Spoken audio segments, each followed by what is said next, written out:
Primero comentarles que el tema de la existencia o del inventario está tratado en esta normativa internacional NIC número 2.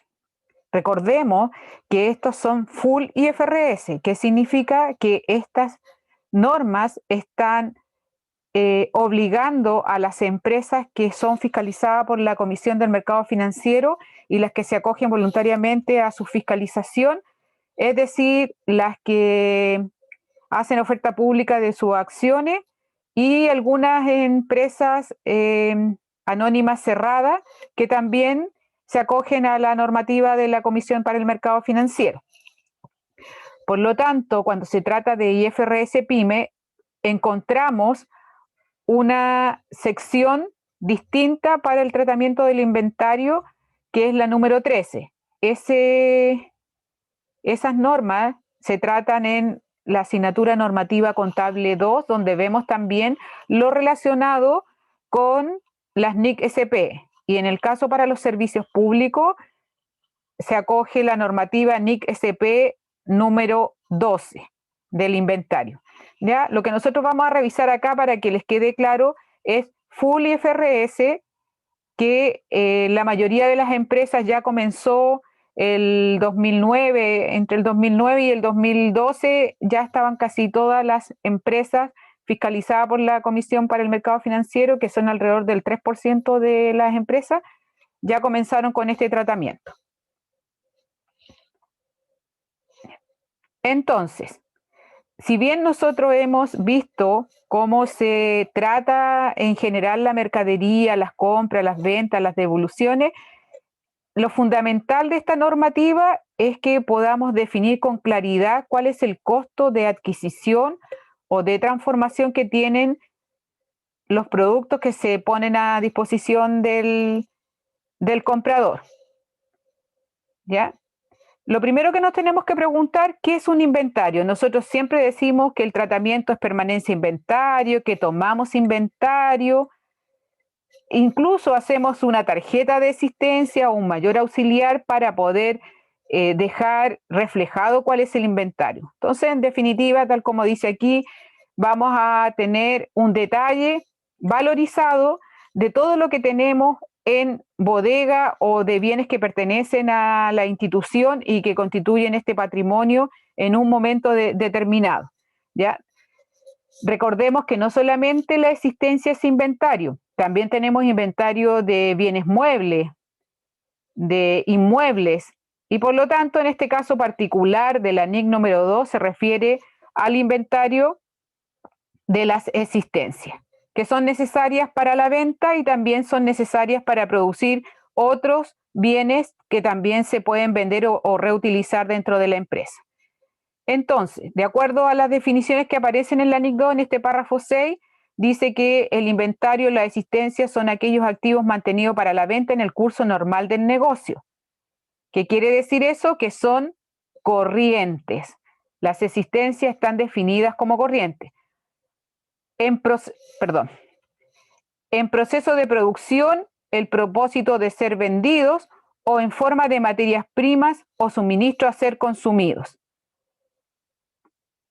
En el proceso de producción o en la prestación de servicios. ¿Qué significa eso?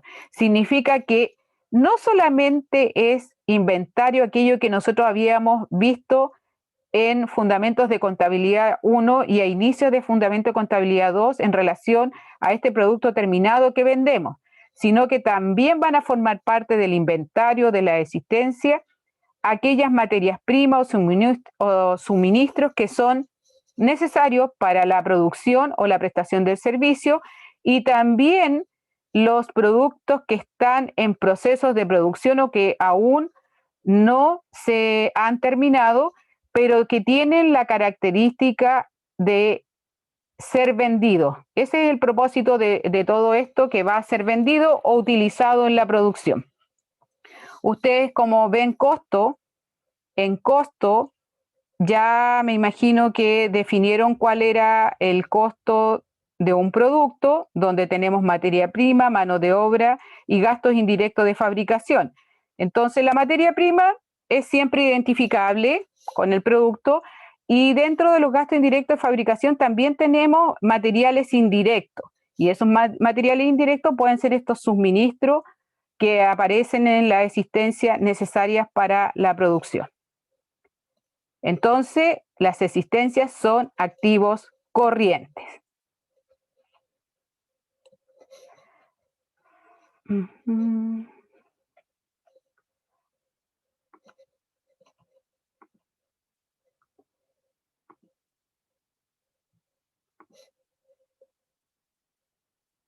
Continuando. Para poder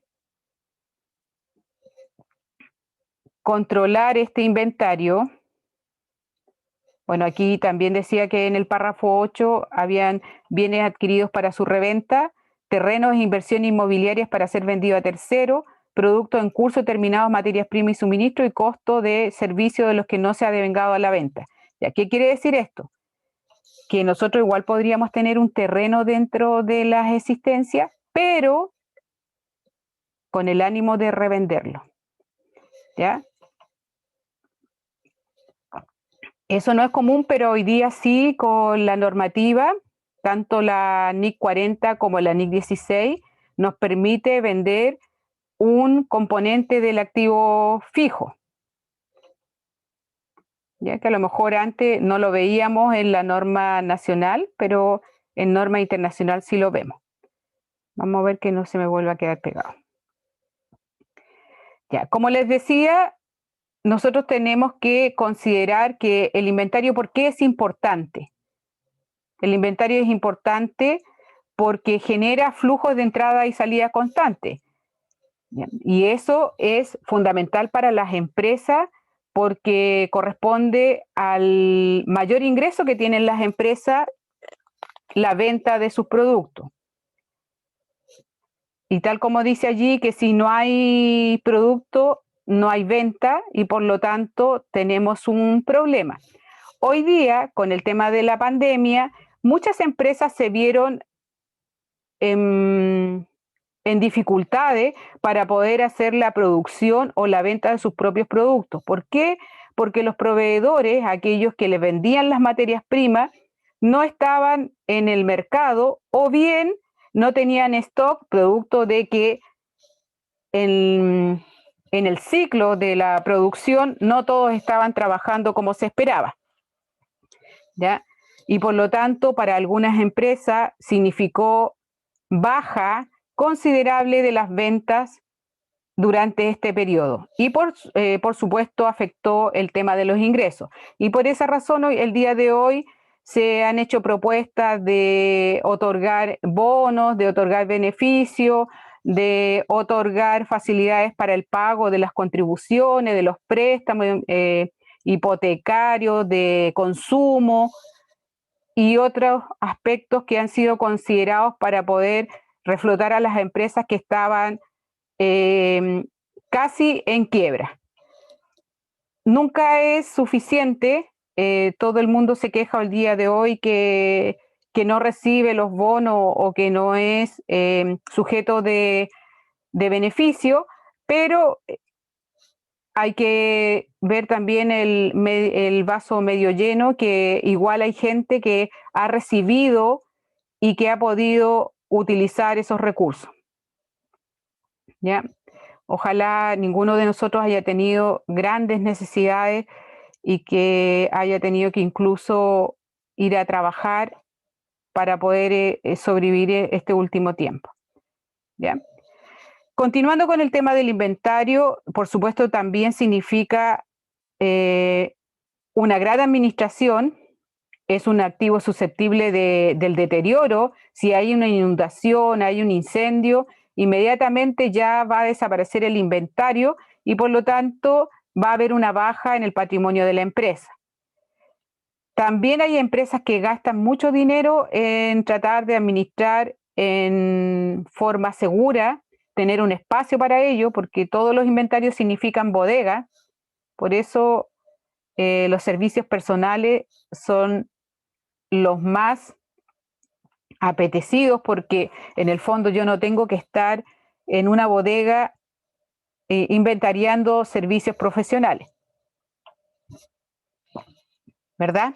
Por eso nosotros somos fundamental en esta línea de los negocios donde aportamos nuestros servicios profesionales de manera que las empresas puedan presentar y preparar esos estados financieros de manera que poder ayudarlos a interpretar la información y tomar decisiones lo más acertadas posible. Claro, lo otro que dice allí que la demanda no es siempre predecible. La demanda hoy día nosotros sabemos que hay demanda de productos. También hay mucha oferta por internet, pero hay algunos que han abusado de los precios. Es posible que sí, las materias primas hayan subido, la mano de obra no ha subido, al contrario, hay gente que ha sido despedida y por lo tanto, no sé, hasta los remedios, de repente un producto que ha sido valorizado en más del 100% de lo que uno pagaba anteriormente y uno lo tiene que pagar porque lo necesita. ¿Ya? Es una de las cosas que nosotros hemos visto en pandemia, el abuso que han tenido algunos proveedores con el tema de los inventarios. Otra cosa que es importante es el control interno de los inventarios. Cuando nosotros vayamos a hacer auditoría de este activo corriente, el más susceptible de deterioro, el que más se debe cuidar, salvaguardar, porque genera los principales ingresos de la empresa, siempre hay controles típicos en cuanto a la compra, también tenemos en cuanto a la recepción y a los costos de administración de la existencia. Entonces, en cada uno de ellos nosotros vamos a tener un riesgo y un control. Por ejemplo, vamos a ver solamente de ejemplo, en el caso de la compra, dice, el riesgo sería no llevar a cabo la compra con oportunidad, comprar por debajo de las necesidades o en exceso. ¿Qué significa eso? Significa que si yo no estoy atenta a la demanda que tengo de productos, para eso la base para saber cuánto es lo que yo tengo que comprar es hacer un presupuesto. Nosotros tenemos presupuestos de maestro donde contempla el presupuesto de venta, que es el principal, y a partir del presupuesto de venta se van haciendo los presupuestos de compras de materiales, compras de productos, y por lo tanto ese presupuesto lo tenemos que hacer anualmente o semestralmente dependiendo de las necesidades. Y la idea no es comprar ni muy poco ni demasiado, porque demasiado va a significar que vamos a tener exceso de inventario y la idea es que la rotación del inventario sea rápida. Es decir, yo compro y vendo y lo que me queda inventariado es casi lo que he comprado en el último trimestre. Otro riesgo dice comprar a un precio por encima del valor justo de mercado. ¿Ya qué significa eso? Hoy día por el apremio que tenemos de poder tener nuestros productos para poder hacer la producción o vender, es cierto, estamos comprando por sobre el valor en algunos casos, pero la idea en tiempos normales hay que pedir cotizaciones. Generalmente en los servicios públicos nosotros se nos exige pedir 3 cotizaciones mínimas de manera que podamos hacer una comparación. Y eso también se podría hacer en las empresas privadas, de tener diferentes proveedores y tener a la mano estas cotizaciones. Un único proveedor es un riesgo. Siempre va a ser un riesgo tener un único proveedor porque le pasa algo y lamentablemente la producción o la venta se nos baja.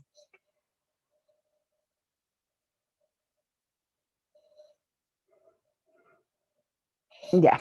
Vamos a ver algo en la recepción. Por ejemplo, dice recibir materiales con cantidades, especificaciones o calidades diferentes a las ordenadas.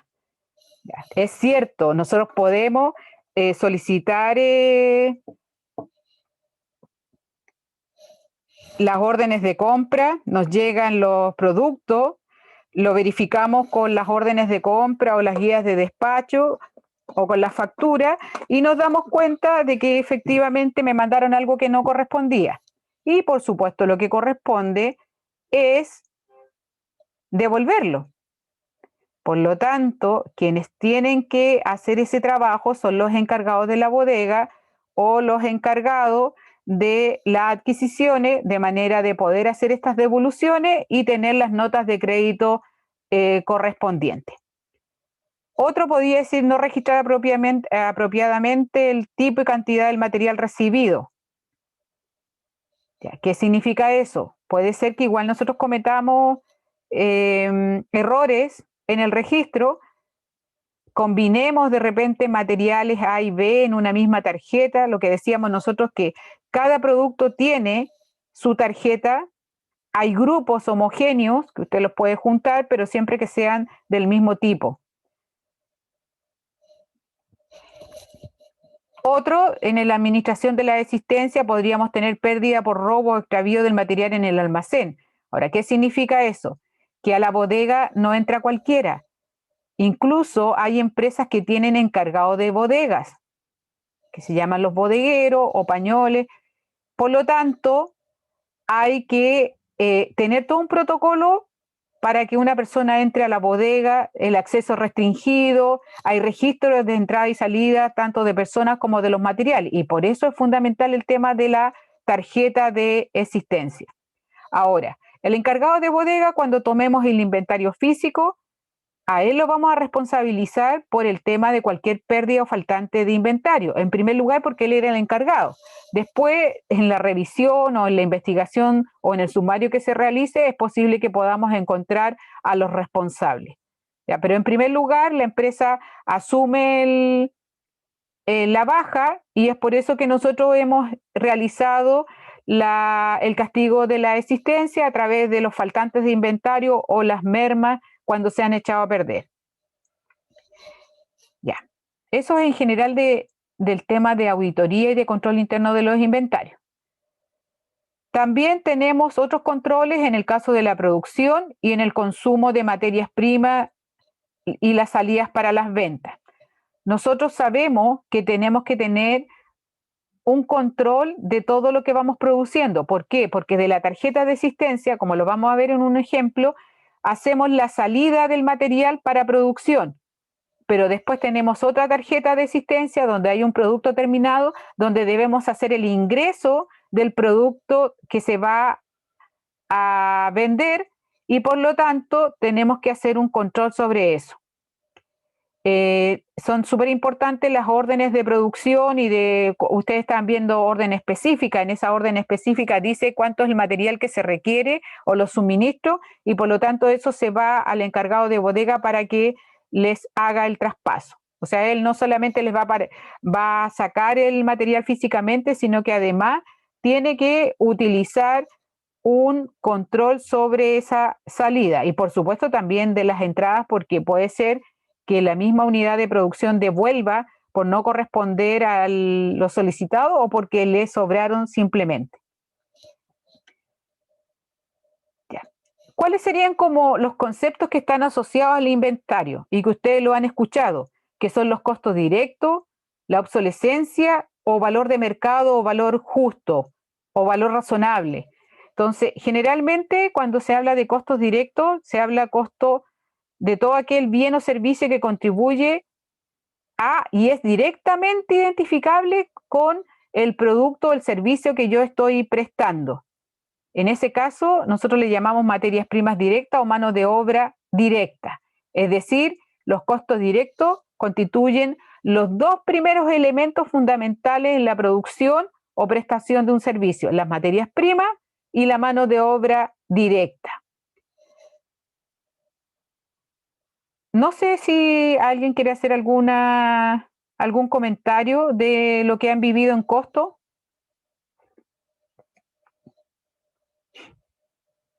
Si no, continúo.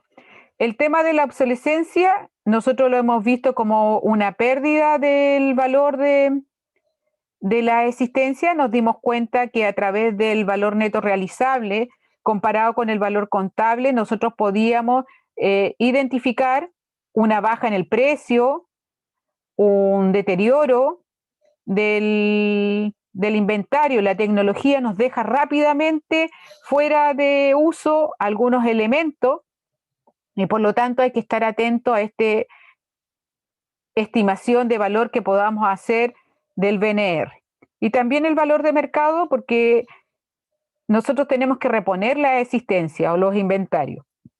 Por lo tanto, tenemos que saber cuánto nos va a costar los bienes que tenemos en el inventario y que se van a ir a la venta y que debemos reponer. Y por lo tanto, ese valor de reposición es el valor que nos va a dar el mercado o el proveedor, que es la persona que nos entrega información al respecto. Ahora, nosotros para evaluar o valorizar la existencia utilizamos el valor neto realizable, pero también tenemos que pensar que en ausencia o dificultad de poder determinar ese valor, tenemos que ir a los valores más cercanos y podría ser que el valor de mercado de reposición nos pueda también servir para valorizar la existencia, sobre todo el tema de las materias primas. Las materias primas generalmente la NIC 2 deja la opción de poder revalorizarla al valor de costo de reposición. Otro, también hay definiciones del costo de adquisición o de transformación. ¿Por qué? Porque nosotros podemos comprar productos terminados para la reventa inmediata o podemos comprar materias primas o materiales o insumos, los que se van a ir a la transformación junto con la mano de obra directa y otros gastos indirectos de fabricación y vamos a tener nuestro producto también terminado para la venta. Este valor neto realizable que habíamos conversado en la clase anterior, que se refería al precio de venta estimado, menos los costos estimados para terminar la producción pendiente y los costos estimados de comercialización o de aquellos necesarios para poder llevar estos productos a la venta. Y a eso le llamábamos BNR, valor neto realizable o de realización. ¿Ya? Por lo tanto, para la NIC número 2, para los inventarios y la existencia, es fundamental que este valor lo conozcamos. Hasta ahora yo se los he entregado, igual hay información de fácil identificación para poder determinarlo en los ejercicios. A veces las empresas se complica un poco más porque hay que estarle consultando a otras personas porque no lo tenemos a la mano. Y el valor justo razonable, la verdad que es una alternativa que nos da el marco conceptual en relación a que podamos utilizar este valor para actualizar. No es el caso de la existencia, sino, por ejemplo, podría ser el caso de los activos fijos, que podamos utilizar un valor donde los proveedores y las empresas se pongan de acuerdo, por supuesto informadas ambas de todo lo que existe en el mercado y puedan llegar a transar un precio común en forma colaborativa e independencia mutua, como dice, es decir, sin presiones, yo pueda definir este valor. Bueno, ese valor puede estar por debajo del valor contable o por sobre el valor contable. También se utiliza mucho en las permutas, cuando yo quiero cambiar un bien por otro, en las donaciones, en las subvenciones. Nosotros sabemos que tenemos métodos de valorización de la existencia. Hasta ahora solamente habíamos conocido los que están a mi izquierda, que es el FIFO y el promedio móvil ponderado. Ahora, para aquellos que conocían el LIFO, la NIC número 2 lo deja expresamente fuera por no corresponder a la filosofía del sistema, que es tener actualizados los productos que están en el inventario. Y es por eso que utilizamos ese FIFO, donde las primeras existencias que entran o que se producen son las primeras que se venden, de manera tal que el inventario queda valorizado al precio más reciente, es decir, vendemos lo más antiguo. Y en el caso del promedio móvil ponderado, vamos sacando un precio promedio de cada existencia en la medida que van entrando inventarios a nuestra contabilidad. Y es por eso que utilizamos los valores totales versus el número de las unidades inventariadas. Pero también en costo, que lo van a aprender, lo más probable en contabilidad gerencial, un poquito más arriba, el método del costo estándar y el método de los minoristas, donde se establece un precio de venta menos el porcentaje del margen bruto esperado. ¿Ya? Estas son formas de determinar el sistema de costeo.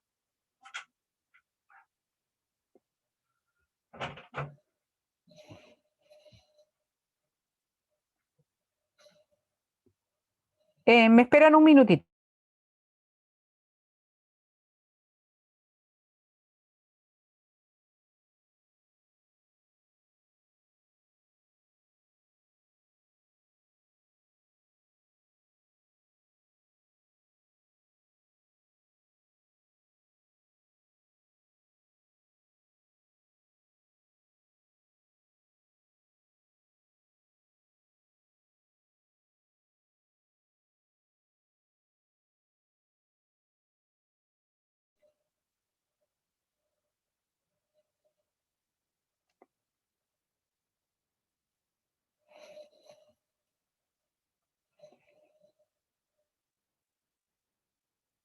Ya, vamos a continuar.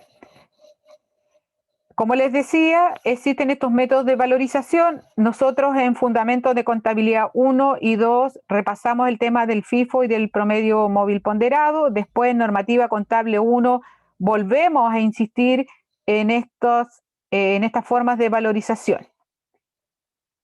¿Qué es importante para nosotros y que lo establece el párrafo 10? Que nosotros tenemos que determinar un costo inicial, un costo de transformación y también debemos definir el costo posterior.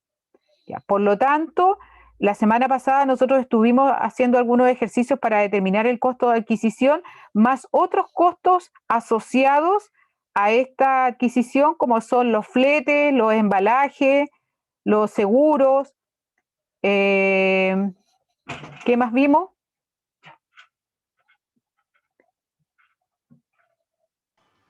Por ejemplo, cuando tenemos que aumentar bodega. Ya, exactamente. Chicos, ¿me pueden esperar un minuto? Que tengo que hacer algo urgente. Espérenme. Sí, profe, voy nomás.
Ya, ahora sí.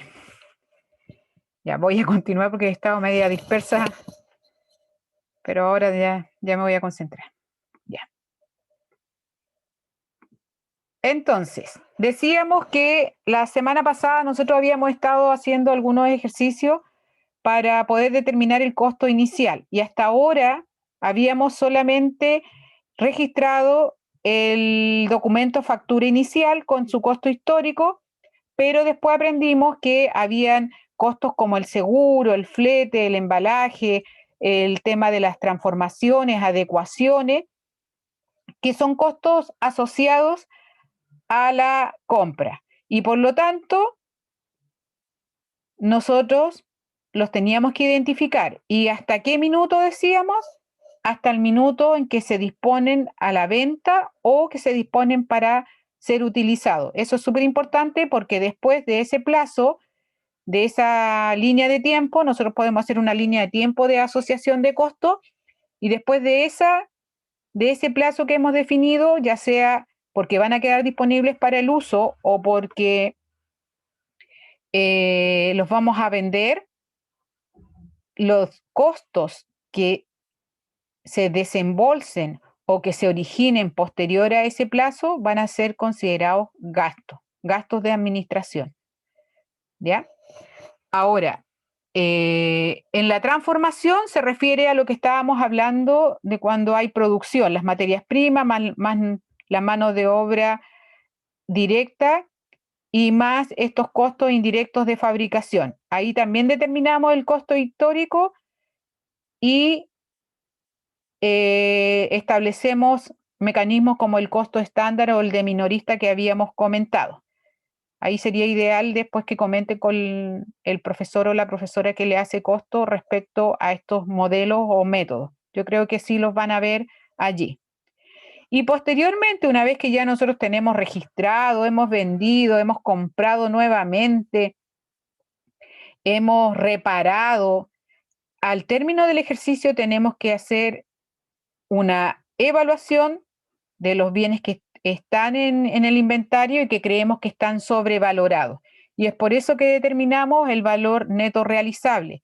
Y la idea de esta normativa es que todos los bienes queden a su valor más justo o razonable, de manera que no representen un aumento del patrimonio irreal, porque lo que hay que pensar que todo esto después va a rebotar en nuestro análisis que hagamos del patrimonio de la empresa. Tener inventario sobrevalorado significa aumentar el patrimonio y por lo tanto para los inversionistas podría ser un problema porque van a creer que la empresa vale más de lo que nosotros lo tenemos realmente valorizado. Profe, ¿qué significa ahí donde dice materias primas más mano de obra más qué? Ya. Vamos a continuar. ¿Algún comentario hasta acá? Profe. Aló. Profe.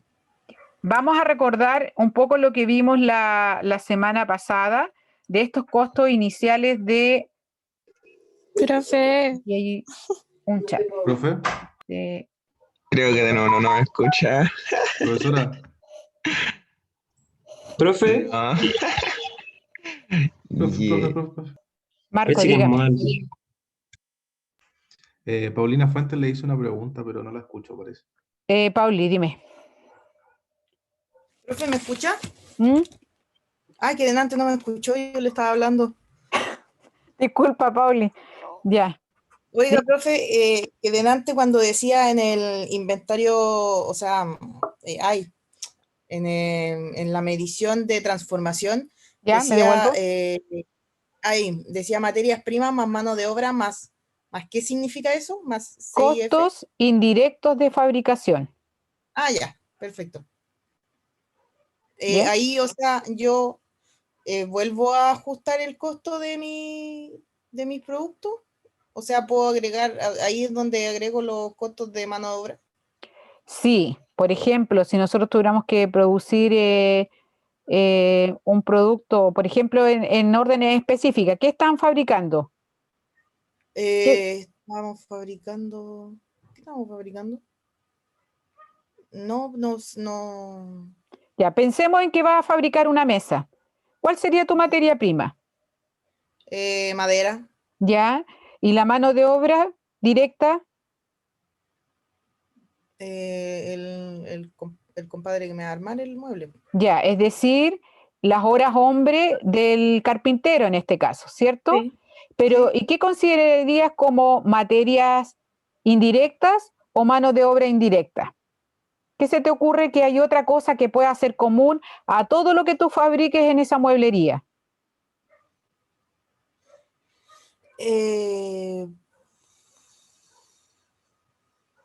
Ay, no sé. Piensa, ¿qué necesitas? ¿Necesitas agua? ¿Necesitas luz? ¿Necesitas pegamento? ¿Necesitas clavos? Ah, claro.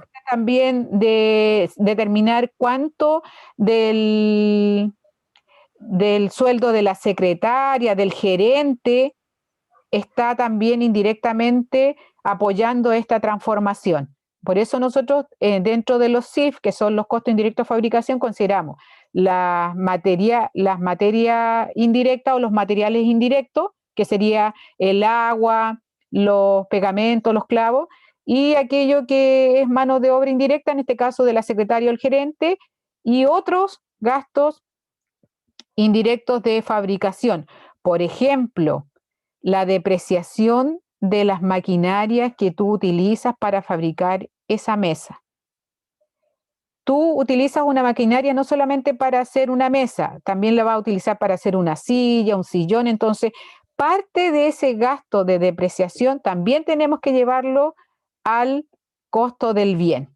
Por eso es tan difícil determinar cuál es el costo real cuando uno fabrica algo, porque la materia prima se identifica claramente, la mano de obra directa también, pero cuando vamos a los gastos indirectos de fabricación, ahí es donde tenemos el problema, porque tenemos que utilizar ciertos criterios para ir agregando a nuestro producto esos costos indirectos.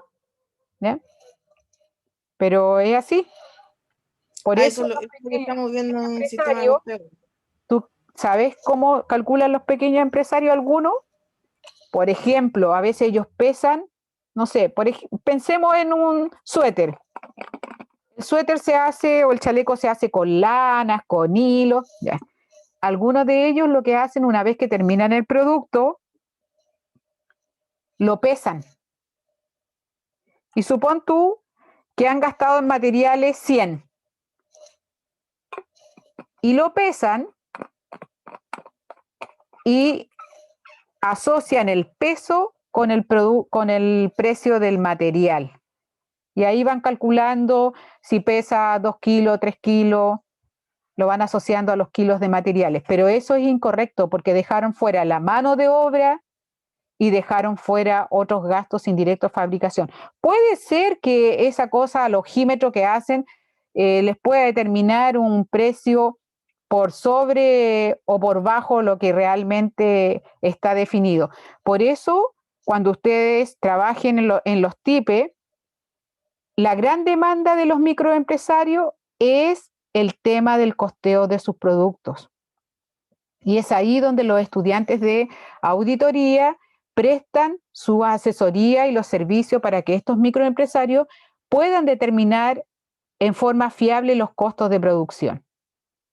Lo otro que les preguntan siempre los microempresarios es por el tema tributario. Iniciación de actividades, factura electrónica, boleta electrónica, libros de remuneraciones electrónicos, también es una demanda. Pero los microempresarios generalmente no te demandan la prestación de servicio en relación a, ¿conoce usted su empresa? ¿Cuál es el valor de su empresa? Que es lo que nosotros hacemos en contabilidad financiera. Mostrarle a los microempresarios cuál es el valor real de la empresa. ¿Ya? Así que acá ustedes van a tener harto trabajo, aprendan muy bien el tema de los costos. Por supuesto que después cuando están en TIPE, ustedes recurren a su profesora de contabilidad porque les ayuda ahí a saber si lo que están haciendo, lo que están asesorando es lo que corresponde, porque así debe ser. No pueden ir solo a las empresas porque igual van a estar recién aprendiendo algunas temáticas.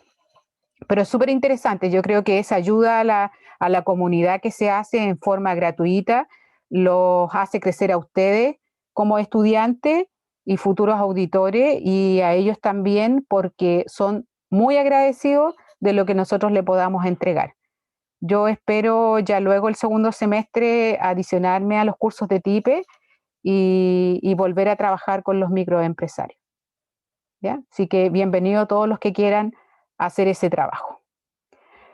Ya. Decíamos, pongámonos las pilas. Costo inicial de la existencia. Sabíamos que teníamos el precio de nuestra compra que estaba en la factura inicial, aranceles de importación y otros impuestos no recuperables. Me detengo. Nosotros tenemos que diferenciar en lo que es una compra nacional y una compra internacional. Es decir, importaciones. Importaciones significa que yo voy a traer materiales, mercadería de otro país que está fuera del territorio nacional y por lo tanto yo me tengo que imaginar de que lo voy a comprar en una empresa extranjera donde voy a tener que pagar el costo, el seguro y el flete. ¿Se acuerdan del valor CIF? Costo, seguro y flete, porque ese es el precio internacional que yo tengo que pagar. Y eso significa que la mercadería o los productos que yo compre van a quedar asegurados. ¿Por qué? Porque aunque usted no lo crea, asaltan los barcos, asaltan los aviones, en el puerto puede haber llegado al puerto y pueden robar y asaltar el camión, y por lo tanto tengo que yo asegurar mi producto por lo menos desde la salida de la bodega del proveedor hasta la llegada del puerto, ya sea marítimo o puerto seco, porque puede llegar a Santiago, puede llegar a Valparaíso, puede llegar a San Antonio, puede llegar a Antofagasta, puede llegar a Calama, puede llegar a Arica, puede llegar a Iquique, es decir, a diferentes puertos. Y por eso, para poder yo, además de este precio de compra que va a venir con el costo, el seguro y el flete, cuando llegue la mercadería a la aduana, el encargado de la aduana me va a cobrar los aranceles aduaneros o de importación. Hoy día es alrededor del 6% sobre el CIF. Por lo tanto, por eso generalmente los que han comprado en China compran productos baratos porque el arancel de importación se le cobra, por supuesto, a los productos que tienen un valor más alto, y esto es para sacarlo de la aduana.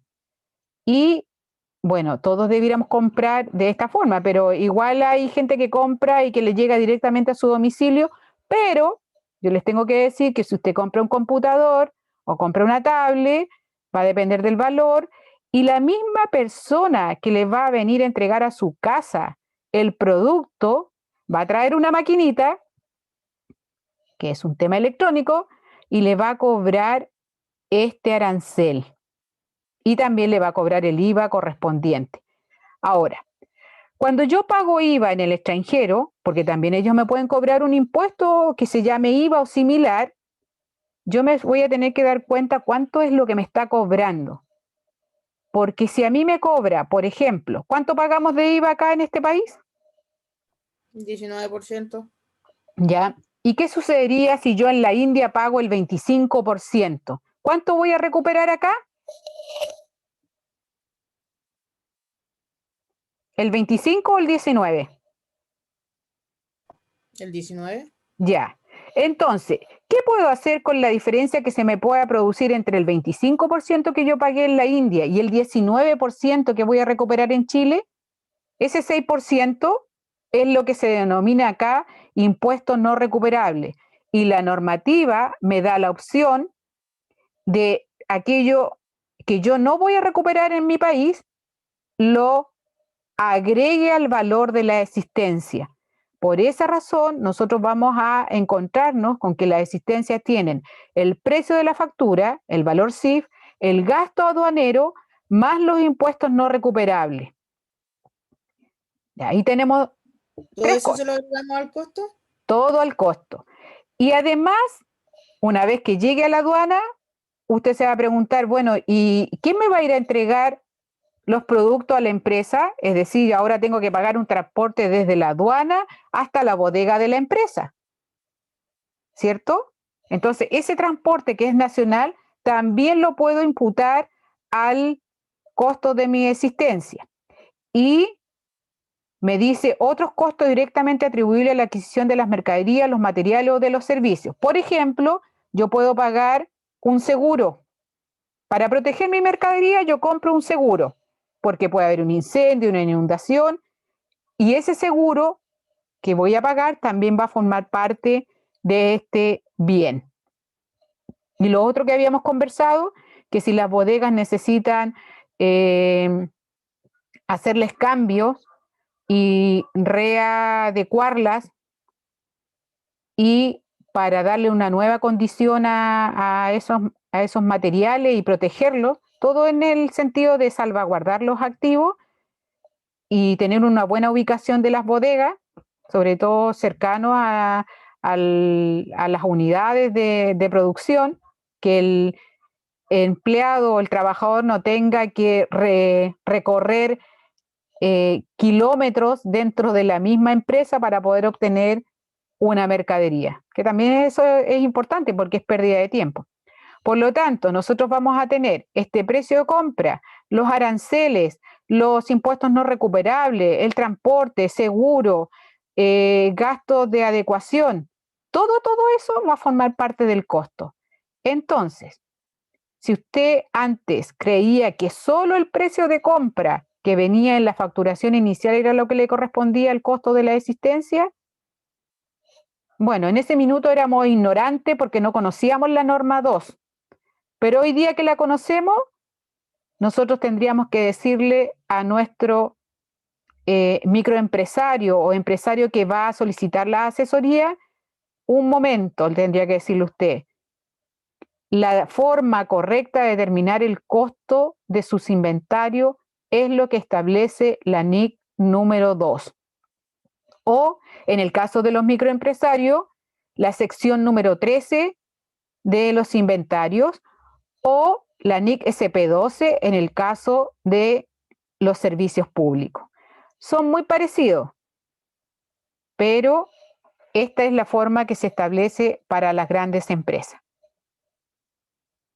Vamos a ver un ejemplo. Dice, costos de adquisición en mercado nacional e internacional. Vamos a ver una importación primero. Dice que se compran 1000 unidades a un valor CIF de $200 cada una de estas unidades. Ya. Afortunadamente nos dieron el valor CIF, porque si no nos dan el valor CIF, nosotros lo tenemos que buscar. Tenemos que saber cuál es el costo, cuáles son los seguros y cuáles son los fletes que se están pagando en el país extranjero. El costo del agente de aduana, es decir, los gastos de importación, es de 800.000 pesos neto. ¿Por qué neto? Porque también van a pagar IVA. El flete nacional para trasladar las existencias hasta la fábrica es de 2,5 millones más IVA. Y tenemos una tasa de cambio de 560 pesos por cada dólar. Ya. Esta tasa de cambio, el dólar, es moneda extranjera y la moneda funcional que utiliza la empresa para registrar sus operaciones es peso chileno. Por lo tanto, o peso, podría ser peso argentino, peso, pero es peso. Peso colombiano, los colombianos también tienen peso. Ya. Entonces, ¿yo qué tengo que hacer? Tengo que decir, bueno, ¿cuánto es mi valor CIF en peso? Es decir, tomo los $200 y los multiplico por los 560. Ahí ya tengo mi valor CIF. Después le agrego los 800 de los gastos de aduana y le agrego el flete que tengo que pagar en el mercado nacional. Veamos si eso es así. La factura del proveedor, si alguien multiplicó los 200 por las 1000 unidades por 560, ¿cierto? Me dio 112 millones. El agente de aduana me cobró 800.000 y el flete nacional 2,5 millones. Es decir, mi costo de adquisición pasa de 112 millones a 115,3 millones. ¿Y cómo calculo el valor unitario? Las unidades no han cambiado. El valor total de adquisición lo divido por las 1000 unidades y me da un costo unitario de 115.300 pesos por cada unidad importada. Profe, ¿Ya? Dígame. La aduana, el agente de aduana, pero eso es valor neto. Sí, ¿cómo se llama? ¿Se suman como valor neto? sí. O, Siempre para el cálculo del costo es valor neto. Todos los valores son netos. El IVA lo tratamos aparte, salvo ya, que sea un IVA o un impuesto no recuperable, que eso se lo agregaríamos al valor de adquisición. Ahí ya, vamos a ver siempre agregamos los costos netos. siempre los valores netos, ¿ya? Porque el IVA es producto de recuperación. Profe, ahí no se pone eso del seguro. Acá está el seguro. Ah, va incluido ahí, vale. Acuérdate que la factura del proveedor es a valor CIF. Como a valor Vale. CIF. Este valor ya viene valor CIF. Costo, seguro. Me voy a devolver una lámina. Mira, las 1000 unidades tenían un valor CIF de 200 pesos, $200 cada una. Entonces, este valor ya es CIF. Si a mí me hubiesen dicho que el costo es $200, que el seguro es $10, que el flete es $50, yo tendría que haber buscado cuál es el valor CIF. Pero en este caso, me lo dieron. ¿Ya? Profe, o sea que eso se lo pagamos al proveedor y él se encarga de las gestiones del seguro. Él, claro, él te vende con todo. ¿Ya? Él tiene que asegurar la mercadería, por eso nosotros la pagamos. Y también pagamos el flete, pero él se encarga de hacer todo eso. Por supuesto que están las pólizas a nombre de quien corresponda, porque si en caso de ocurrir algo, tu mercadería está protegida. Esa es la idea. Hay otra forma que le llaman on board, que es sobre el barco o sobre el avión, es decir, que no te paga el seguro de traslado, solamente va desde la bodega del proveedor hasta el barco o hasta el avión o hasta el vehículo que te va a transportar, ¿ya? Pero ese valor no es el que nosotros consideramos en la norma, en la NIC 2 para calcular el costo. Habría que agregarle a ese valor FOB, que es el valor on board, o sea, sobre el transporte, habría que agregarle los otros de seguro y de flete. Profe, si esto fuera una compra de materia prima, digamos, a nivel nacional, ¿se le quitaría el agente de aduana? Sí, porque no es necesario el agente de aduana en Chile. ¿Y se Es- mantendría el flete y la factura a proveedores con el CIF? sí, porque ahora a lo mejor tú no le vas a pagar el seguro ni el flete a algo que es nacional, porque nacionalmente igual hay una protección, ¿ya? Por ejemplo, tú has comprado algo por internet y si no te ha llegado, ¿quién responde por eso? Tú no le pagaste el El... flete ni el seguro. Ah, sí, pagaste un flete porque te cobraron el flete, ¿cierto? Y algunos dicen traslado gratis, pero no te está obligando a pagarlo. Pero ese flete que tú pagas cuando compras algo por internet, se lo puedes adicionar a la mercadería. Si tú contratas un seguro acá, también se lo puedes agregar, pero no tienes que pagárselo al proveedor como en el caso de la importación. Vale, profe, se entiende. ¿Ya? Gracias. Ya. Sigamos. Ya. ¿Cómo vamos a registrar esto? Porque hay que registrarlo, ¿cierto? Entonces, vamos a cargar la existencia por los 112 millones, que es la facturación de adquisición. Ahí tenemos el IVA y tenemos los acreedores. Estos acreedores van a quedar en moneda extranjera, eso lo vamos a dividir por los 560 pesos y nos va a transformar en dólares la deuda, porque después vamos a tener que pagar en dólares la deuda. Eso está establecido en la NIC 21, pero lo vemos en normativa contable. Las existencias, fíjense, estoy cargando el gasto del agente de aduana, porque esta es la forma correcta de asociar el costo. Yo le estoy entregando el gasto de aduana a existencia, no estoy cargando una cuenta de resultados. Y después, los 2,5 millones de flete también se lo estoy cargando a las existencias.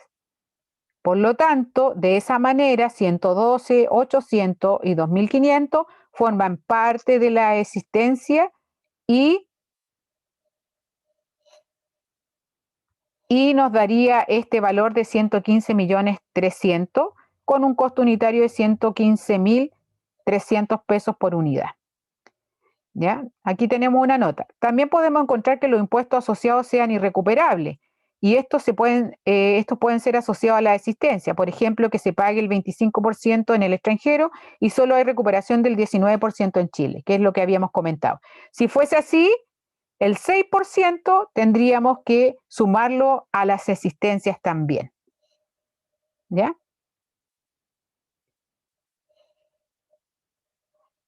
Veamos otro ejemplo.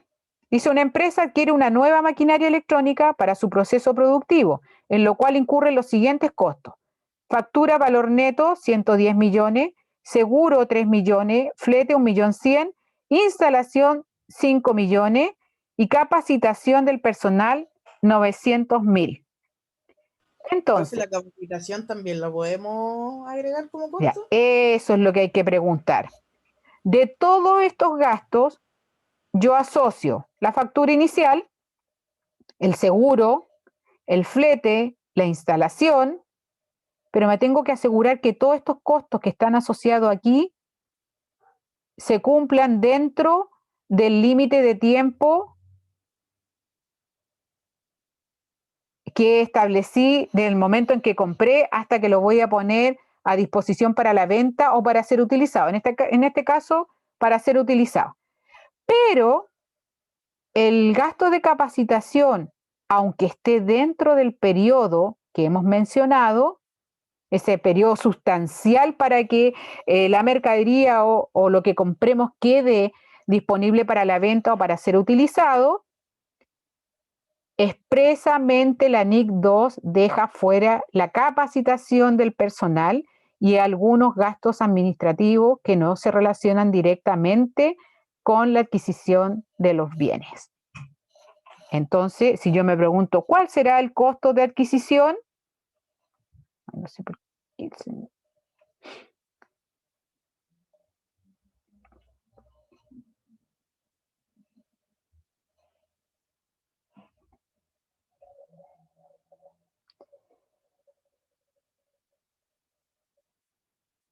Ya.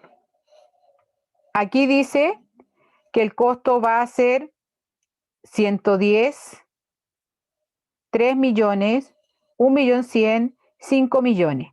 Y la capacitación del personal no la vamos a considerar porque expresamente esta normativa la deja fuera. Claro, usted dice, no, pero sí, indispensable, ¿ya? Ojo, la capacitación, pero supongamos que nosotros pusiéramos a prueba la maquinaria y gastáramos materiales, mano de obra, porque igual los operarios tienen que poner a prueba la maquinaria. Bueno, ya eso es distinto. Lo que usted va a asociar son gastos de prueba, no de capacitación. Y aquí dice el costo de adquisición son... debe estar malo esto. ¿Quién me puede sumar?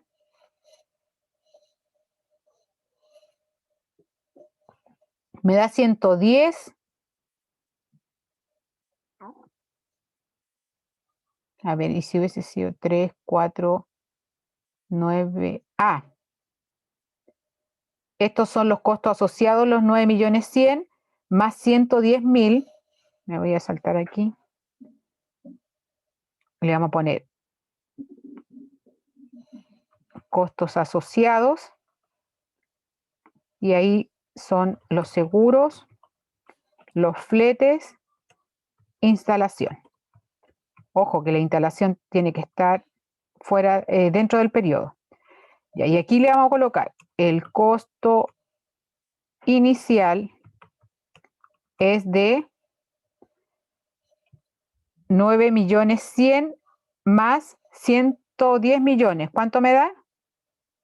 119.210. ¿Ahí sí? Esos 210, ¿no que es la suma de los seguros, los fletes, la instalación da Sí, estos son los costos asociados. Y el costo inicial, lo vamos a Profe. determinar con la factura inicial. Los costos asociados están mal sumados porque deberían dar 9.100.000, no 9.210.000. Ah, ya. Ya.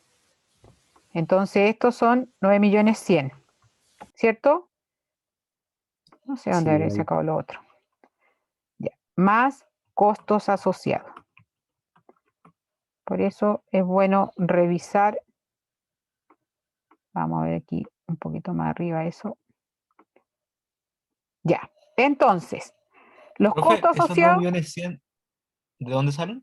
aquí, los costos asociados, el seguro, el flete y la instalación. Y el costo A ver, inicial total, vamos a colocar total, corresponde a los 119.100.000, que corresponde a la factura inicial de los 110 millones más costos asociados. ¿Ya? Y esta gracias. es una sola maquinaria, por lo tanto, esta maquinaria que yo compré para ser utilizada en el proceso productivo me va a costar 119.100.000, y eso es lo que va a estar registrado.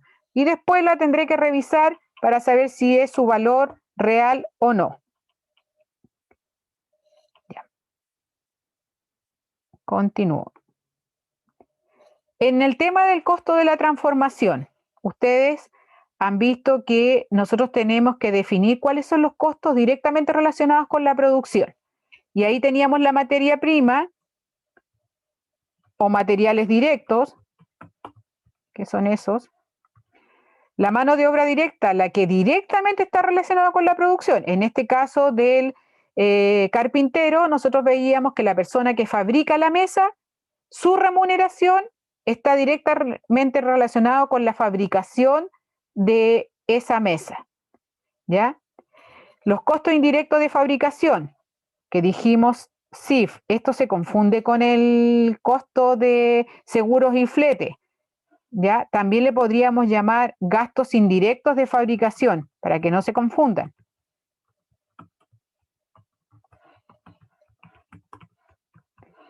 Son los que transforman una materia prima en un producto terminado. Son fijos y variables. ¿Ya? ¿Por qué?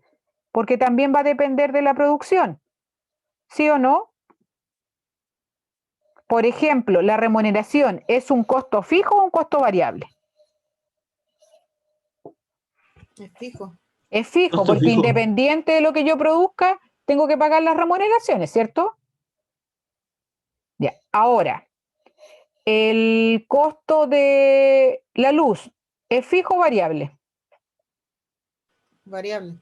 Variable, porque va a depender de cuántas horas tengamos que utilizar esta maquinaria para la producción, y por lo tanto puedo gastar 1.000 horas, 2.000 horas, dependiendo de la producción. Y así sucesivamente yo los voy a definir en fijo o variable. ¿Por qué? Porque ¿para qué determino los fijos y los variables? ¿De qué me sirve determinar qué es fijo y variable? ¿Hay algún concepto involucrado allí? ¿De qué me sirven los costos? Profe, para sacar el precio unitario de cada producto, ¿no? Ya, ¿y de qué, cuál es la utilidad de determinar el valor real de cada producto? ¿En qué te influye? En poder separar los costos que son fijos y los que son variables del producto. Ya, y por ejemplo, hoy día en pandemia, ¿de qué te serviría saber que tú tienes costos fijos y costos variables?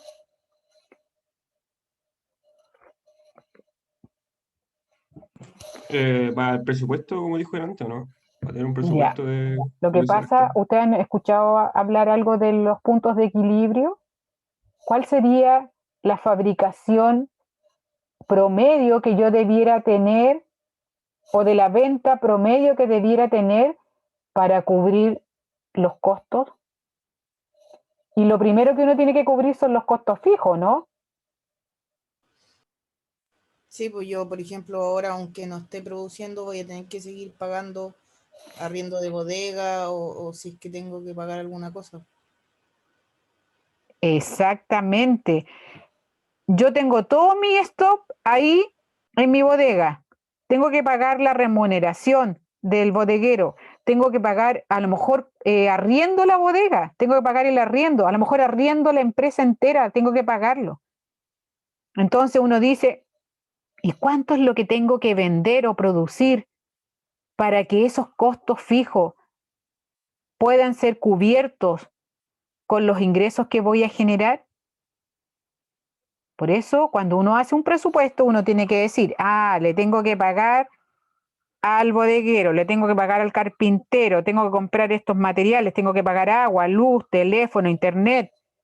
Todos esos costos que van a ser fijos, yo los tengo que considerar. Independiente de lo que vaya a producir o no, o de lo que vaya a vender, voy a tener que tener ingresos para cubrir esos gastos fijos.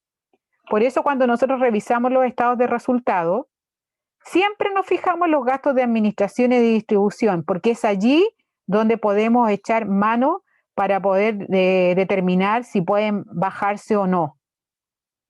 Porque la rentabilidad bruta generalmente es positiva, pero estos gastos indirectos de fabricación son los que me van bajando a veces la rentabilidad. ¿Ya? Y lo otro dice, se distribuirán sobre la base del nivel de uso de los medios de producción. ¿Qué significa eso? Significa, pensemos en el tema de la depreciación. A lo mejor yo he hablado de depreciación y ustedes no saben lo que es la depreciación. La depreciación es la distribución sistemática del valor de un activo fijo que me sirve para la producción. Por ejemplo, una maquinaria va a sufrir un desgaste y yo año a año, o de acuerdo al periodo que haya definido, voy a tener que determinar un valor, una parte de ese activo para llevarlo a gasto. Pero antes de llevarlo a gasto, como gasto de administración, yo tengo que definir qué parte de ese gasto de depreciación le corresponde al costo de la venta. Entonces, la depreciación también se comporta como un costo indirecto de fabricación o gasto indirecto de fabricación.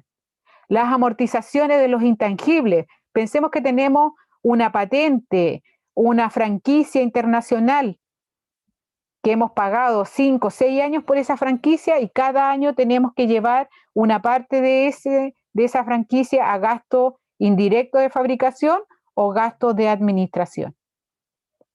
En ese caso se llaman amortizaciones, que es muy parecido al vocabulario que se utiliza para los préstamos. También amortizamos préstamos, porque los préstamos son intangibles, no es una cosa física como una maquinaria. ¿Ya?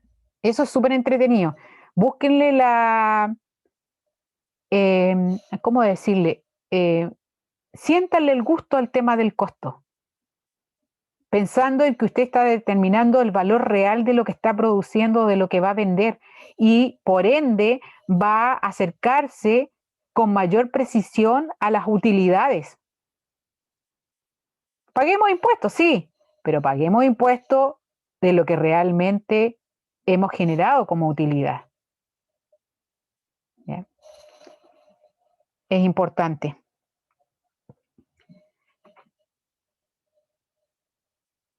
Ya, aquí, bueno, yo les traía un ejemplo, no sé si paramos a las 12, no sé qué hora es.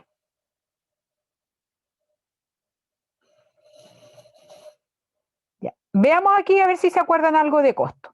Dice, se deben considerar los costos de la materia prima directa, mano de obra directa y CIF, costos indirectos de fabricación. Voy a colocarle aquí gastos indirectos de fabricación. Ya, que le pueden llamar CIF o GIF. Mejor GIF, ¿no es cierto? Un regalito. Ya. Entonces, yo tengo, para la producción de 520 unidades terminadas incurrieron en los siguientes costos. Materia prima, 18.300, mano de obra, 6.780. Los CIF, 4.560, considera depreciación, mano de obra indirecta y costo de arriendo. En el periodo se vendieron 940 unidades de productos terminados a 70 pesos cada una. el valor inicial de los productos terminados es de 500 unidades valorizada a un total de 27.500 pesos cada una. Ya. Entonces, cuando yo miro este ejercicio, lo primero que tengo que decir, en mi tarjeta de existencia tiene que haber una tarjeta para estos productos terminados con 500 unidades valorizada a 27.500 pesos. Pero además yo le voy a ingresar una producción de 520 unidades con un costo distinto. ¿Cuál es el costo? Tengo que buscarlo. Entonces, genero una cuenta de productos en proceso, porque mientras estoy fabricando, tengo que generar esta cuenta. No lo voy a llevar inmediatamente a productos terminados. Tengo la materia prima, la mano de obra directa y los gastos indirectos de fabricación. Es decir, la producción de 520 unidades me cuestan 29.640. Y ahí, cuando yo determino que ya está totalmente terminada la producción, la paso a la cuenta productos terminados. Y yo ya tenía un inventario inicial de 27.500 y ahora la producción del periodo me trajo un costo de 29.640 correspondiente a 500 unidades. Entonces nos tenemos que preguntar. Profe, ahí me Dígame. perdí. Entendí lo anterior, pero ¿por qué después pasamos de 27.500 a 29.640? Ya.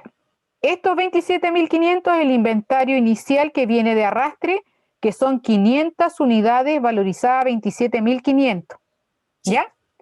Y estos 26.640 corresponde a 520 unidades producidas en este periodo. Esta es la nueva producción y esta es la antigua producción. Es decir, ahora tenemos en productos terminados un total de 57.140. Pero nos consultamos, ¿cuál es el costo? Son los 27.500. ¿Cuánto es 27.500 dividido en 500? ¿Qué me puede dar ese valor? Para saber cuál es el costo unitario aquí. 55, profe. 55. Ya, 55. Y 29.640 dividido a 520.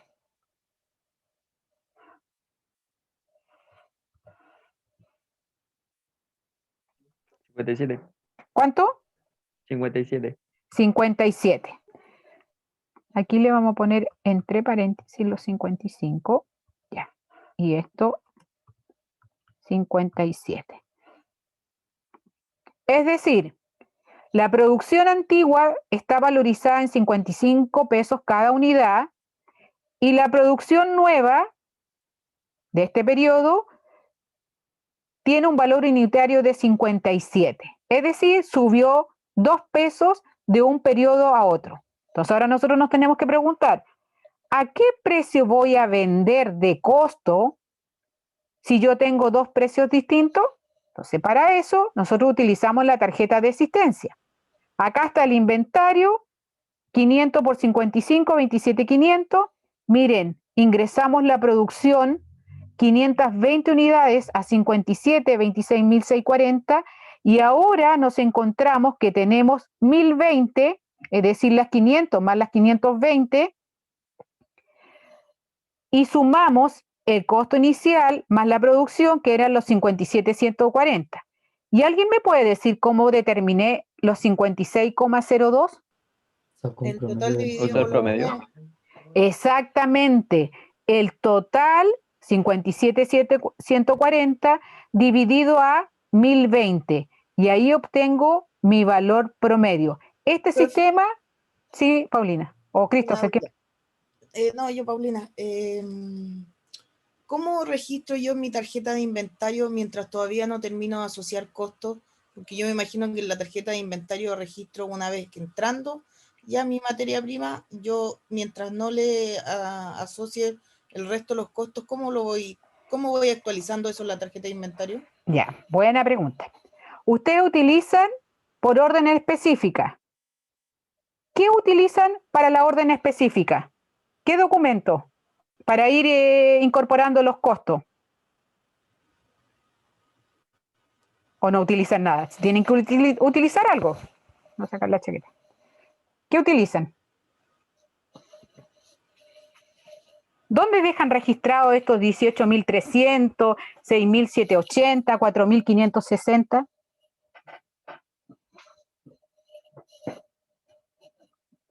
¿Ya? Ustedes tienen que utilizar una especie de tarjeta de productos en proceso, así como utilizamos de productos terminados. Aquí hacemos nosotros una división. Aquí está la fábrica, aquí está la sala de venta o la bodega. Fábrica, bodega. Entonces, en la producción, cuando yo estoy en mi proceso productivo, tengo que llevar un registro, puedo hacerme una tarjeta, un documento, en Excel donde hayan entradas, salidas, bajas, porque también pueden haber bajas. Yo puedo cambiar materias primas, puedo adicionar mano de obra, puedo rebajar gastos, puedo aumentar gastos. Entonces, esto de producto en proceso, yo tengo que tener un documento parecido a una tarjeta de existencia donde yo vaya dejando el registro de lo que he gastado en los productos en proceso. Y cuando ya termine de asociar todo lo que es necesario para la producción, yo hago el corte y digo, terminé 520 unidades, las paso a productos terminados. ¿Es posible que aquí me quede saldo? Sí. A lo mejor no terminé las 520 unidades, terminé 400. Traspaso las 400 y las otras me quedan pendientes de producir. Entonces pueden encontrarse con inventarios de productos en proceso, con inventarios de productos terminados. ¿Ya? Esa es la realidad. La realidad a veces no se termina todo, usted hace el corte el 31 de diciembre y le van a quedar productos en proceso. Y esos van a formar parte de la existencia. Van a quedar productos terminados también en existencia porque no va a vender todo. Entonces podemos tener más de una tarjeta de inventario, o sea, tenemos tarjeta Sí. de inventario de producto terminado y de producto en proceso. Exactamente, pero yo creo que ustedes tienen un modelo de tarjeta, de proceso, porque lo van haciendo si es por orden específica, lo van haciendo por el producto específico que están fabricando. Y esa es la manera de controlar. ¿Ya? Entonces, aquí en mi tarjeta, yo hago el saldo inicial de productos productos terminados, después agrego la producción. ¿Y por qué es necesario? Porque después yo voy a vender, y decía que iba a vender 940 unidades. ¿A qué costo? Y esa es la pregunta que tenía que responder, a 56,02 pesos por unidad vendida. Y ahí me da el total del costo de la venta, 52.658. ¿Y a qué precio la vendía? ¿Se acuerda a qué precio? Nos devolvemos. 70. Por lo tanto, ¿tengo utilidad o no tengo utilidad? Sí, Sí. tengo. De 70 menos 56,02.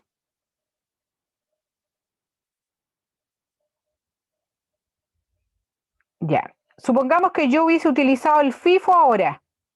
Fíjense, el FIFO significa que yo tengo que separar las unidades a 55 y las unidades a 57. Y aquí tengo las 1020.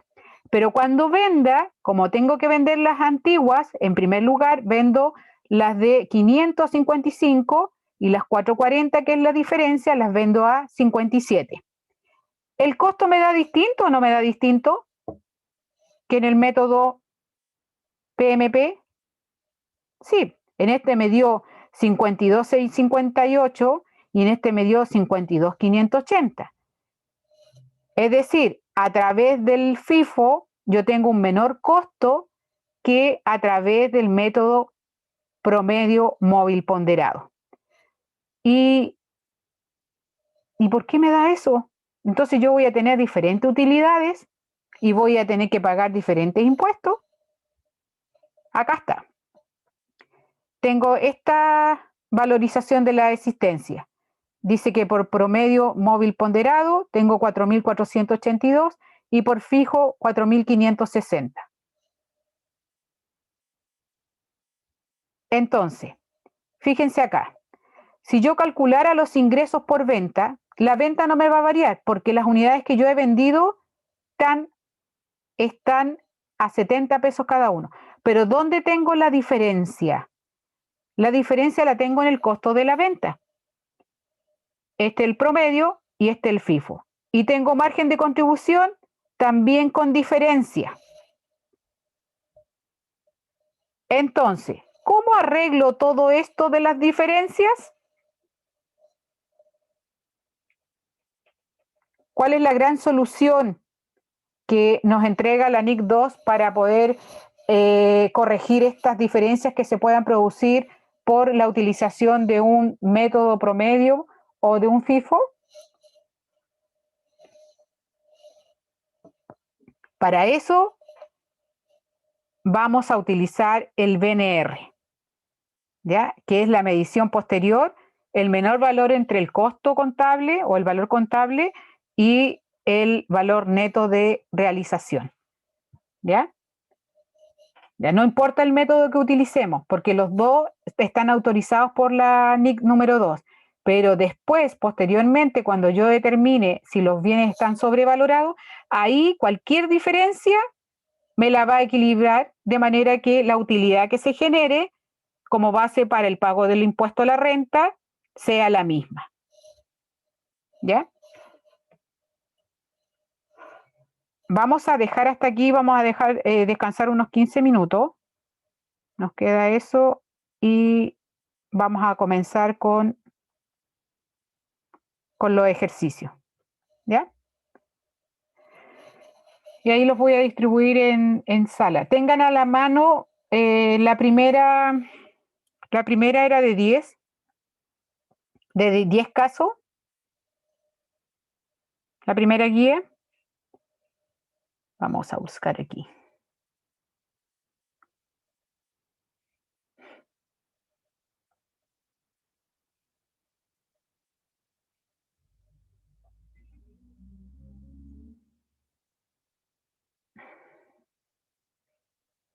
Parte 1.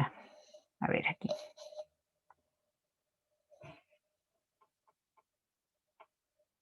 Uno, 2, 3, 4, 5, 7, 8, 9. Ya, son 10 casos.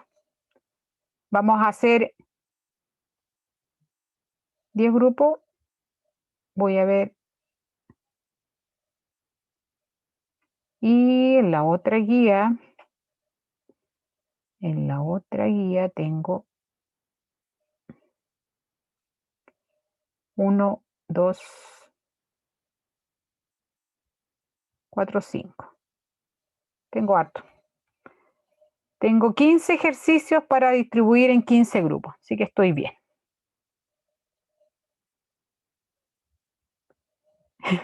La Paulina. Ya. Entonces nos damos un descansito de 15 minutos y volvemos full para armar nuestros ejercicios que son súper entretenidos que le hemos preparado con la profesora Caridad. ¿Ya? Así que nos vemos en 15 minutitos.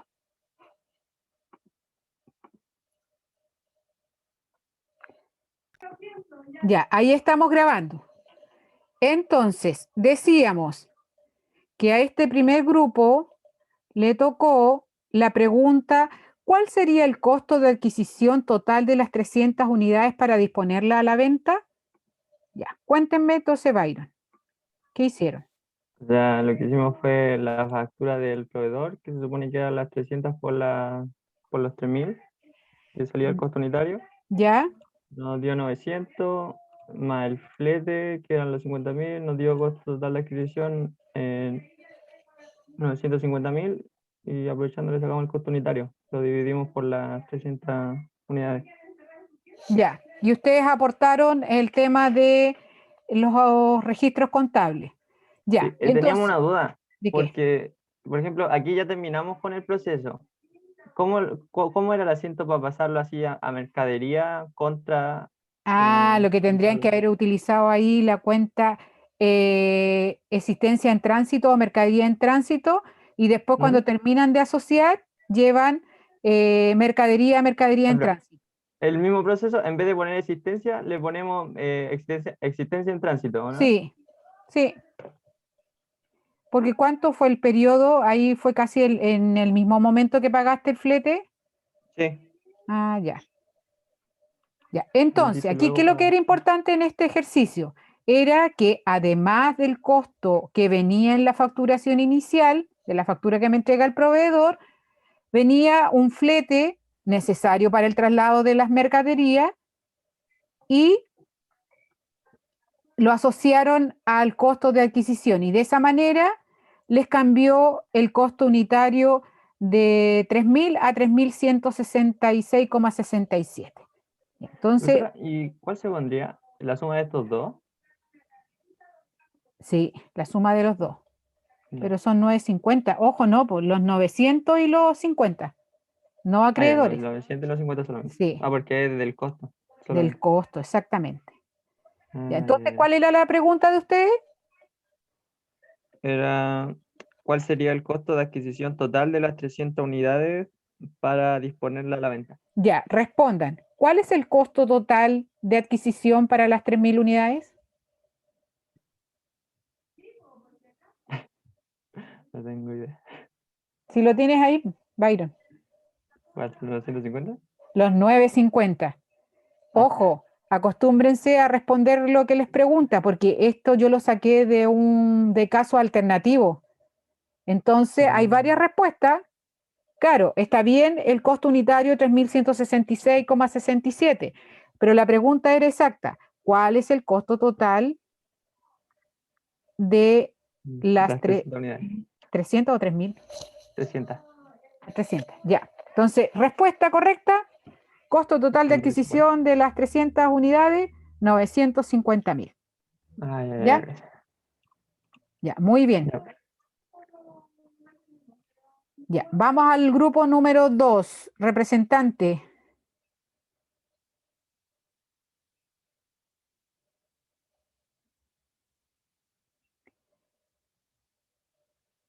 Ya, ¿lo tengo que buscar yo el representante? ¿O hay alguien por ahí? A ver, ¿quién era el grupo 2? Aquí lo tengo. Javier Enrique. ¿Vino Javier hoy día? Tatiana, profe, Paulina. sí estoy. Ah, sí, vine. Ya, Pero, ¿cómo se llama? El ejercicio no nos quedó claro que teníamos que hacer. Y todavía ya. no ¿Qué lo... caso le tocó a ustedes? ¿El número? El caso número 3, determinar el BNR,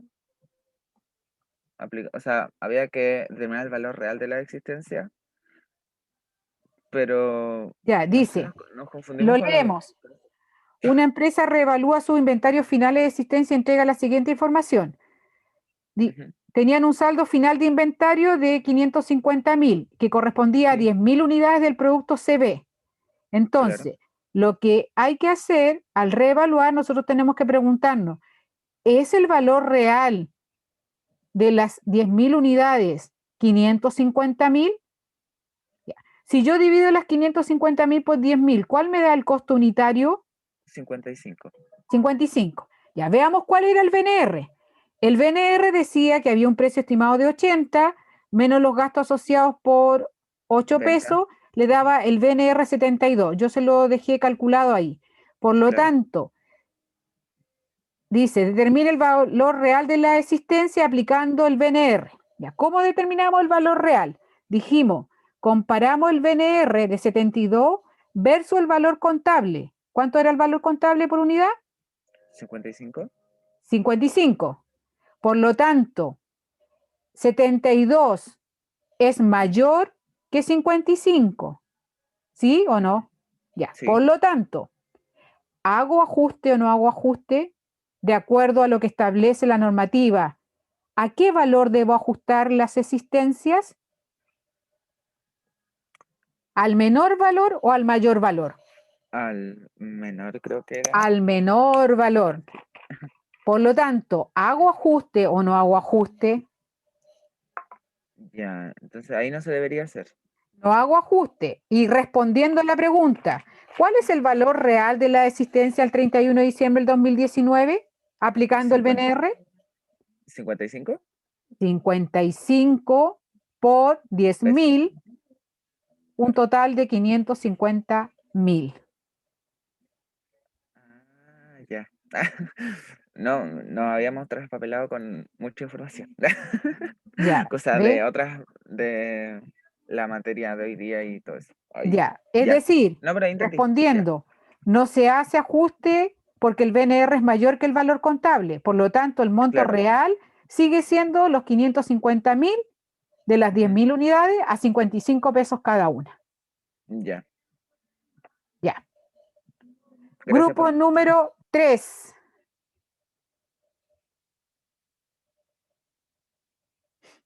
Representante del grupo número 3, Kiara Villarroel. Ya, ahí lo tenemos. Le tocó el caso 5. Acá, ¿cuál era la pregunta? ¿Cuál es el valor total de adquisición de las mercaderías importadas antes de ponerla a disposición de los clientes? Ya, veamos. ¿Qué hizo Kiara con su grupo? ¿O quién va a hablar? Bueno, nosotros nos parecía que la compra, nuestros CIF, ya nos estaban entregando que era de 3 millones. Todos los cálculos que implican ya los teníamos, eran los 3 millones. Consideramos el costo de aduana y el IVA recuperable, o sea, no recuperable, porque ¿Ya? decía que se pagaba un 25%, ¿ya? Entonces nuestro IVA no recuperable correspondía al 6% de 3 millones de las mercaderías, que correspondería a 180.000. Y la asesoría legal que nos dicen acá, que sin ellas no se pudo haber realizado la venta, ¿Ya? considera un costo asociado a la adquisición, por lo tanto se tiene que incluir, dándole un total de un costo de adquisición de 3.510.000. Ya. Entonces, consideramos la factura inicial de 3 millones, la agencia de aduana de 180.000, el 6% del IVA no recuperable, ¿cierto? Porque pagamos un 25 y vamos a recuperar solamente el 19. Y ese costo de las asesorías sí, porque era indispensable tener la asesoría para poder hacer la venta de los productos. Y por eso te da un costo total de adquisición de 3.510.000. Muy bien. Gracias, Nicolás. Me voy a ir al otro grupo, donde está el grupo de Baxman, ¿era? Sí, Marco Sí, profe, Baxman. nosotros. Ya. Vamos. ¿Cuál era la pregunta?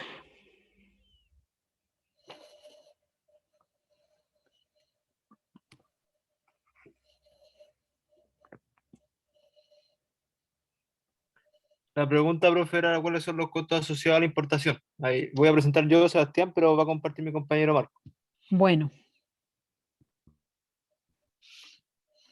Bueno, el ejercicio nos dice que hay una compra de mercadería que Ya. se proveniente de la India por un valor de 3 millones. Nosotros lo ordenamos ahí como usted lo puede ver en la factura que emite el proveedor.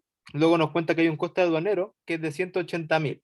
Además nos dice que hay un impuesto del 25% del IVA, que obviamente no es el nacional, sino que es el de la India, por lo que el impuesto que se recupera es el 19%, pero tenemos un impuesto no recuperable que es del 6%, que también coincidentemente da 180. Luego nos nombra una asesoría legal para poder, digamos, vender el producto a nuestros clientes, y eso vale a 150.000.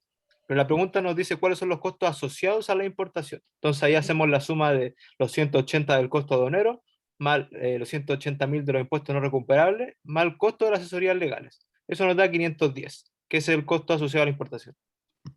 Ya, muy bien. Acá la pregunta era, ¿cuáles eran los costos asociados a la importación o al valor de adquisición de este producto en la India?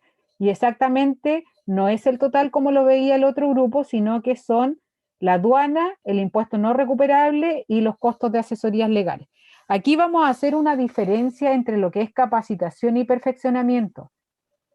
una asesoría legal era fundamental para poder hacer la venta de esos productos importados. Por lo tanto, no es una capacitación ni perfeccionamiento.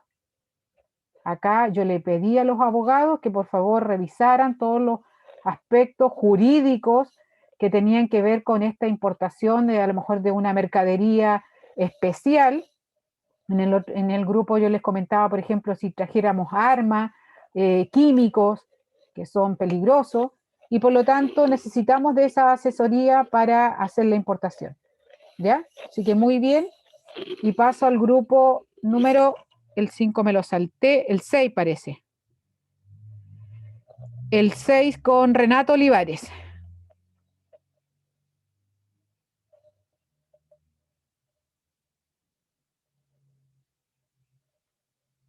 ¿Y a qué caso les tocó al grupo de Renato? Ya voy en el 5, voy en el 6. ¿Les tocó el 7? Sí, profe. Ya. Ya, Nicole.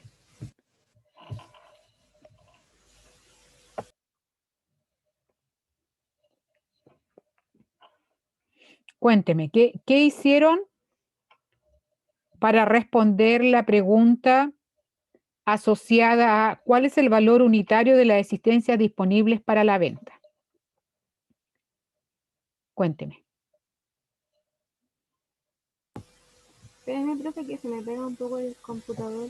Sí, porque estamos viendo tu drive. Ujú.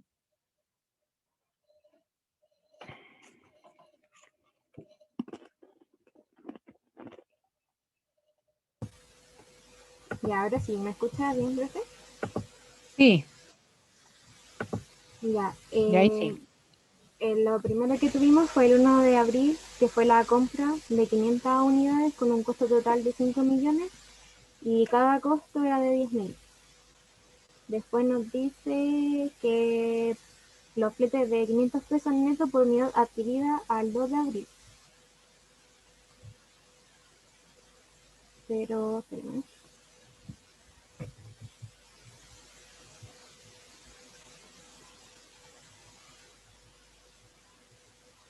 Ya, ahí le sumaron el costo de flete. Sí, el costo del flete que sería los 250. Ya, Después sumamos los costos del producto y del flete, que en total nos dio los 5.250.000.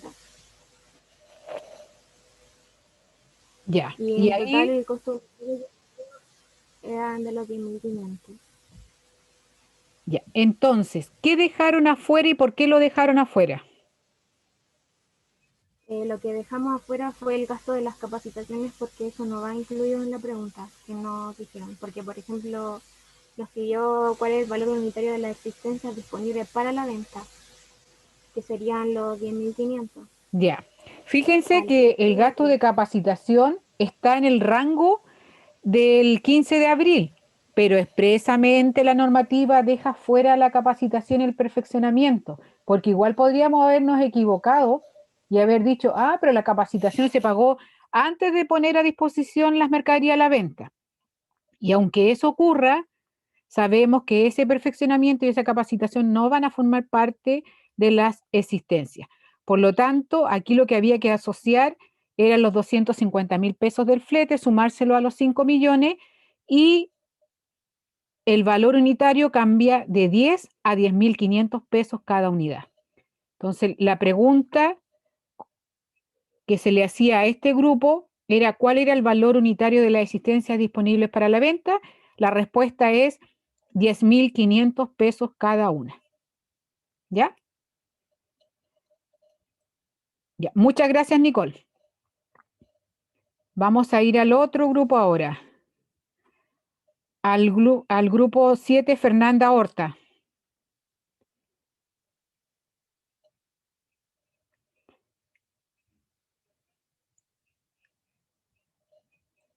A Fernanda, ¿qué caso le tocó?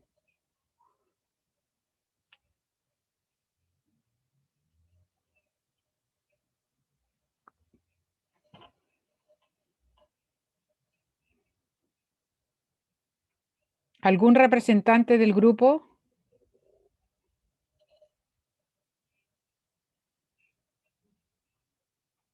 Ya, voy a pasar al otro grupo entonces. El otro grupo es de Camila Mellado, grupo 11.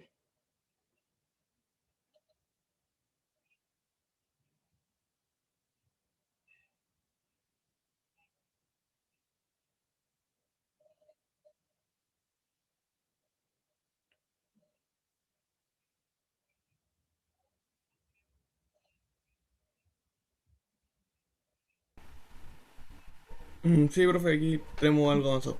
Ya, Gabriel, dígame. ¿Qué pregunta le tocó a usted?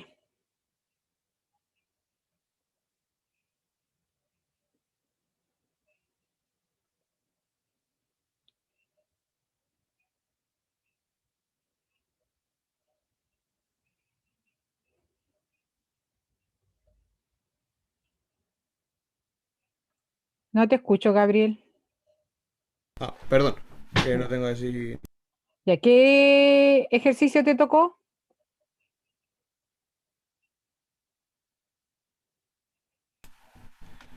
El ejercicio número 10 de la guía. 10, ya. El caso 10. Ya, el caso 10 se les entregaba información de una tarjeta de asistencia y dice, si se valoriza por el método promedio móvil ponderado y desea vender 800 unidades, ¿a qué precio de costo las vendería? Ya, esa es la idea. Vamos a ver, Gabriel. Ya. Anda mencionándome aquí el detalle que los 400... Sí, Los de este 300. lado estarían los valores así por separado, que era lo que indicaba en la tabla. ¿Ya? Y de aquí ya todo con el valor ponderado. Ya, lo fuiste calculando en cada entrada. Así es. Ya, ¿y cómo calculaste ese costo?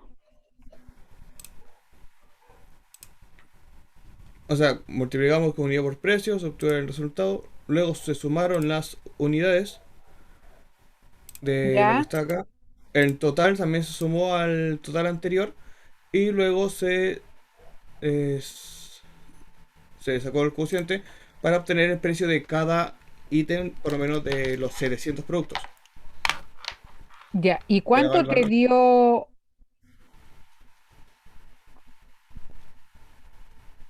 ¿Cuánto te dio el valor promedio? De los 700, 1085 por cada uno. Valor total son 760.000. A ver, tengo la tabla 400 por 1000, 300 por 1200 y 300 por 1500, Así es. ¿cierto? Los que están acá. Ya. ¿Y el total de eso te da 1.210.000?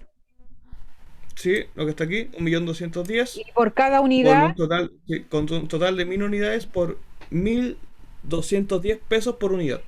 ese es el valor de costo de venta, ¿cierto? Así es. Ya, y si lo multiplicas por 800, ¿cuánto te da el costo total de la venta de las 800 unidades? Eso es lo que tenemos acá abajo, de las 800 por las 1.210 Ya, pesos unitarios. Un total de 968.000 pesos en total. ya. Entonces, la pregunta era si él vendía 800 unidades y se les pedía que aplicaran el promedio móvil ponderado, e hizo el cálculo de 1.210, que era el costo total, dividido a los 1000, calculó un costo unitario de venta de 1.210 y multiplicado por los 800, la venta, o sea, ¿puedes trasladar todo eso que pusiste aquí en la salida mejor? Para que no se te confunda, porque es como que te quedó el saldo. Todos los 800, los 1.210, esto que está aquí abajito. Está ¿Esto? en amarillo. Lo que está en amarillo, trasládalo todo a la salida.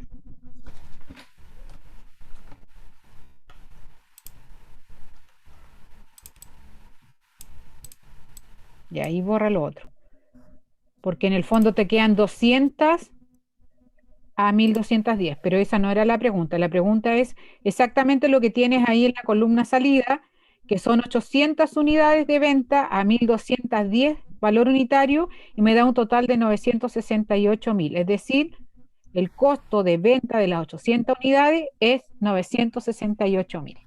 ¿Ya? Así es. Muy bien. Y me voy con el último, parece. Dejo de compartir. Ya. El grupo de Gonzalo Araya. Profe, sabes que estaba medio confundido con el problema porque no lo puedo resolver todavía. Ya. ¿Cuál les tocó a ustedes? El caso número 2. El caso número 2. Vamos a ver el caso número 2. Dice, me estoy pasando para el otro lado. Caso número 2. El caso número 2 tiene que ver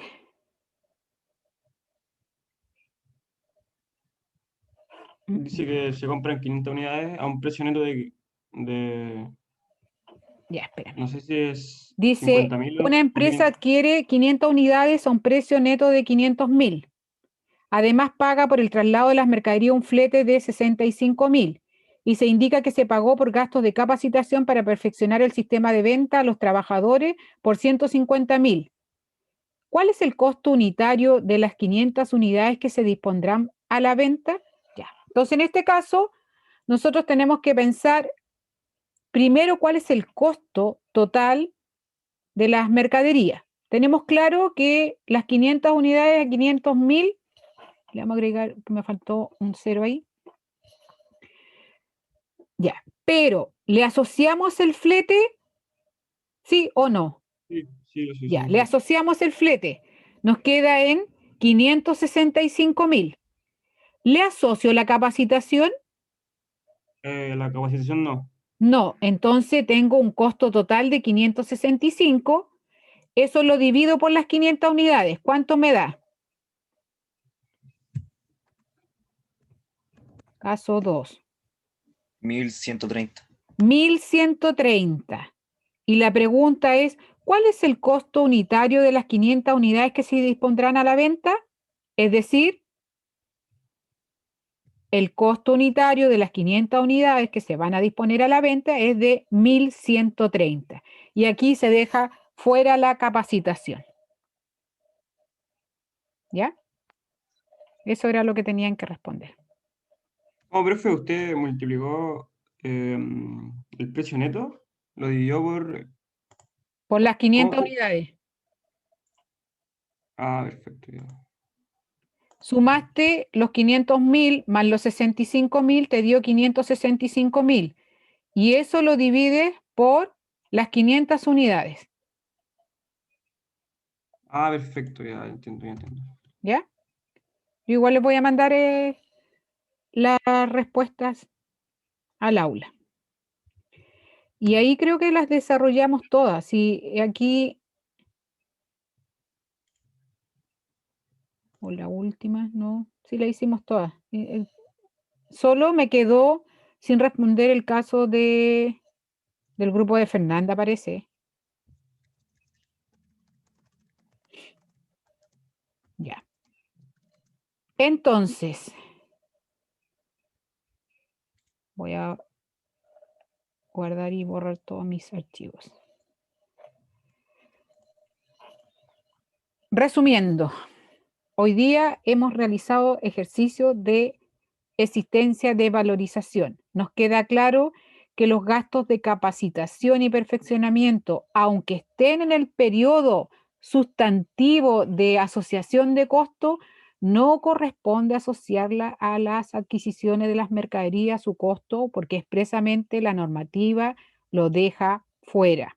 Igual que algunos gastos de administración, también, salvo aquellos costos de administración que se asocien directamente a la adquisición de las mercaderías y que están comprendidos en el periodo antes de disponer las mercaderías a la venta o para ser utilizados los materiales u otros insumos.